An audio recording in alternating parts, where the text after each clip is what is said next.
ಬಂದಿರುವಂತದ್ದು ಮಡಿಕೇರಿಯಿಂದ 2 kilometre ದೂರದಲ್ಲಿರುವಂತಹ ಇಬ್ನಿ springs ರೆಸಾರ್ಟ್ಗೆ. ಬನ್ನಿ ಹೇಗಿದೆ ಅಂತ ನೋಡ್ಕೊಂಡು ಬರೋಣ.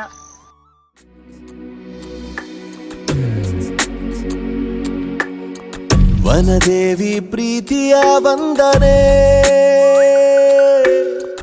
ಹೇಗಂತ ಮಾಡಲಿ ವರ್ಣನೆ, ಮನಸೂರೆ ಮಾಡಬಲ್ಲ ಸ್ವರ್ಗನೇ ಇಲ್ಲಿದೆ, ತಂಗಾಳಿ ಅದೆಯನು. ಇಲ್ಲಿ ಮುಖ್ಯವಾಗಿ 2 ರೀತಿಯ ಕಾಟೇಜಸ್ ಗಳಿದೆ.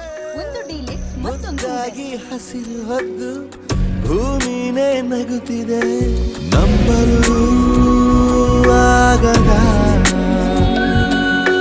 ವಿಸ್ಮಯ ನಿನ್ನದೆ.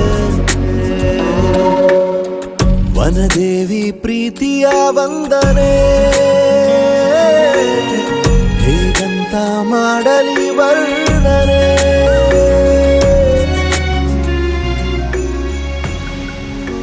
ನಕ್ಕು ನಗಿಸುತ್ತಾ ಇರುವಷ್ಟು ಕಾಲ ಖುಷಿಯಾಗಿ ಬಾಳಿ ಎಂದು ಹೂವಿದು ಹೇಳಿ